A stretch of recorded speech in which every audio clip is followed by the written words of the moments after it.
Hello students, let us go through some more sums where there are variables in the denominator. I am sure by now you must be very clear with this entire concept, and if you are practicing well, by now you all must be experts in these type of sums, right? Let's do one more sum very quickly now. This time the equations are 10 upon x plus y plus 2 upon x minus y is equal to 4 and 15 upon x plus y minus 5 upon x minus y is equal to minus 2, right? So quite similar, something which we already know. There is a small change after resubstitution. Let's see what it is. So till then, let's just go through it. Let's rush through it, right? So the first equation given is 10 upon x plus y plus 2 upon x minus y is equal to 4, which can very much be written as 10 into 1 upon x plus y plus 2 into 1 upon x minus y is equal to 4. The second equation is 15 into 1 upon x plus y minus 5 into 1 upon x minus y is equal to minus 2. Now, it is very clear that 1 upon x plus y and 1 upon x minus y are the common terms. So, let us substitute 1 upon x plus y as m and 1 upon x minus y as n in equations 1 and 2, right. Let us do it in the first equation. What we get? 10m plus 2n is equal to 4, that is your third equation. 15m minus 5n is equal to minus 2, that is your fourth equation.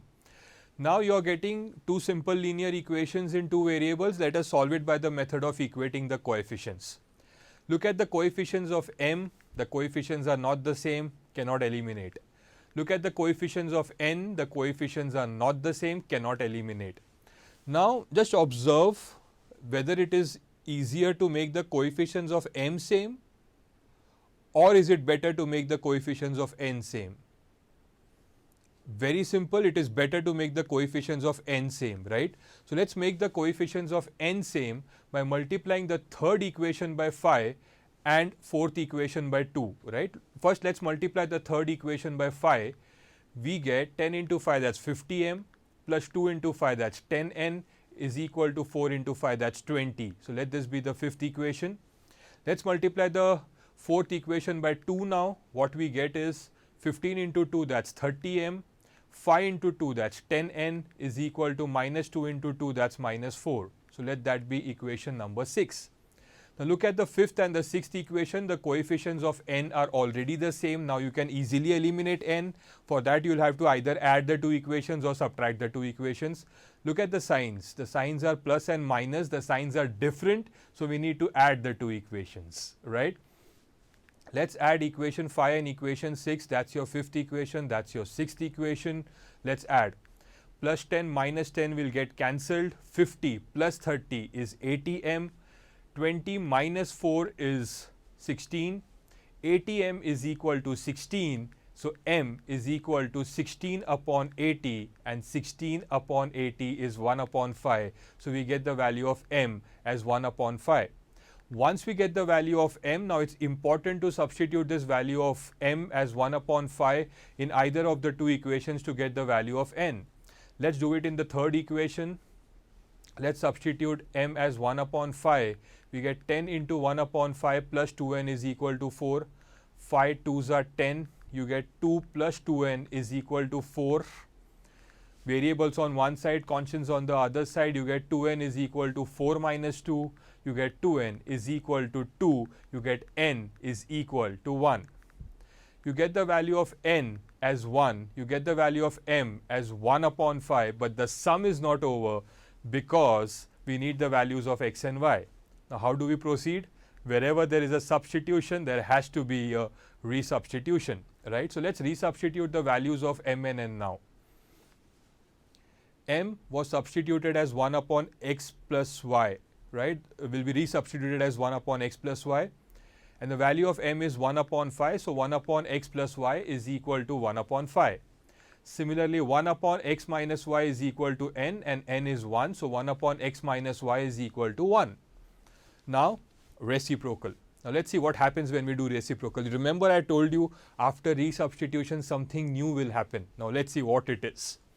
When you take the reciprocal, 1 upon x plus y will become x plus y and 1 upon phi will become phi. Now see what is happening. Normally after taking the reciprocal and by just doing a cross multiplication, we used to get the answer. But here we are not getting the answer. Here we are getting one more equation, x plus y is equal to 5. Let this be equation number 7. Similarly, look at this now. Let's take the reciprocal. What we get? We get x minus y is equal to 1. The reciprocal. We are getting one more equation, that is equation 8. Now look at the 7th and the 8th equation. Let us solve the two equations. Luckily the equations are quite simple. So now let's solve the two equations. How do we solve such equations? Just by adding, right? We have plus y, we have minus y. The coefficient of y is the same, the signs are different, so we need to add. So let's add the two equations, adding 7 and 8. That's your 7th equation, that's your 8th equation. Let's add. Plus y minus y will get cancelled. You get 2x is equal to 6. You get x is equal to 6 upon 2. That's x is equal to 3. Once you get the value of x as 3, now substitute x either in the 7th equation or in the 8th equation. The choice is absolutely yours. Let's substitute x is equal to 3 in, say, 7th equation. What do we get? We get 3 plus y is equal to 5. So y is equal to 5 minus 3. Y is equal to 2. X is 3, y is 2. Write the final answer that the solution is x comma y. That's 3 comma 2. As simple as that.